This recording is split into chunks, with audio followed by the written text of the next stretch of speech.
Apa itu inisiasi menyusui dini? Inisiasi menyusui dini adalah kegiatan menyusui dalam 1 jam pertama setelah bayi lahir. IMD merupakan proses membiarkan bayi dengan nalurinya sendiri dapat menyusu segera dalam 1 jam pertama setelah lahir. Bayi dibiarkan setidaknya selama 1 jam di dada ibu sampai bayi menyusu sendiri. Manfaat IMD bagi bayi. Yang pertama, mencegah kematian karena berbagai macam penyakit. Bayi yang tidak melakukan IMD rentan terhadap penyakit seperti sepsis, pneumonia, dan diare. Hal ini karena bayi yang tidak melakukan IMD mendapatkan kolostrum lebih sedikit. Yang kedua, mencegah kematian karena hipotermi. Kontak kulit antara ibu dan bayi akan menjaga suhu tubuh bayi dalam keadaan stabil sehingga mencegah terjadinya hipotermi. Yang ketiga, bayi mendapatkan kolostrum yang kaya akan antibodi. Yang keempat, menurunkan kejadian ikterus.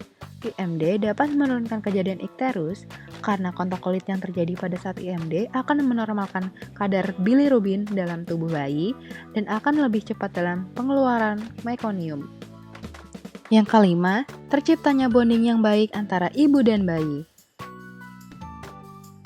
Manfaat IMD bagi ibu. Yang pertama, memperlancar pengeluaran hormon oksitoksin.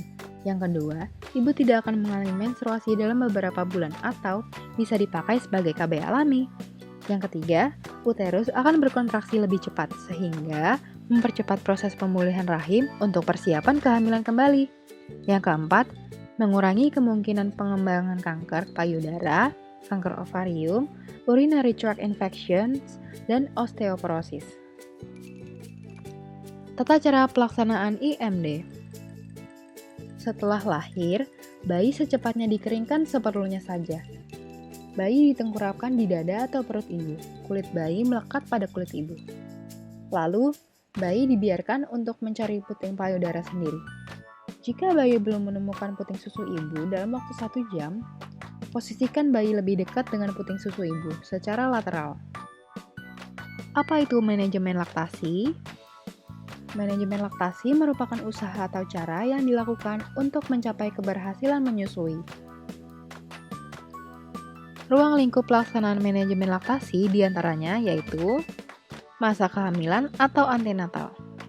Yang pertama, ibu mencari informasi tentang keunggulan ASI, manfaat menyusui bagi ibu dan bayi, serta dampak negatif pemberian susu formula.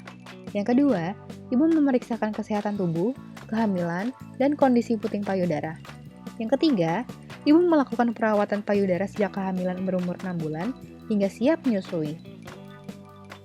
Masa setelah persalinan.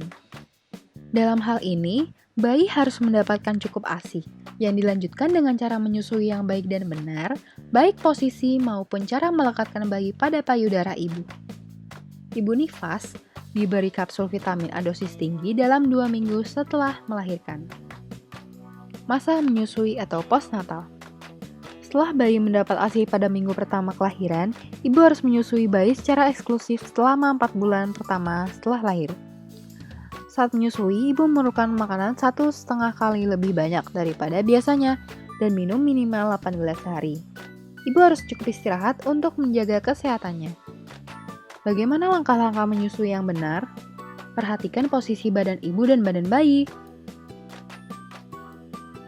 Ibu dapat berbaring atau duduk dengan rileks. Rapatkan dada bayi dengan dada ibu atau bagian bawah payudara ibu. Dagu bayi harus menempel pada dada ibu. Jauhkan hidung bayi dan payudara ibu. Posisikan mulut bayi dan puting susu ibu. Keluarkan sedikit ASI dan oleskan pada puting dan areola. Pegang payudara dengan posisi puting susu dan areola dijepit oleh jari telunjuk dan jari tengah seperti digunting. Sentuh pipi atau bibir bayi untuk merangsang rooting refleks atau refleks menghisap. Posisikan puting susu di atas bibir atas bayi dan berhadapan-hadapan dengan hidung bayi dan arahkan puting susu ke atas menyusuri langit-langit mulut bayi. Usahakan sebagian besar areola masuk ke mulut bayi. Lidah bayi akan menekan dinding bawah payudara dengan menggerakkan memerah sehingga ASI akan keluar. Setelah bayi menyusui dengan baik, maka payudara tidak perlu disanggah lagi.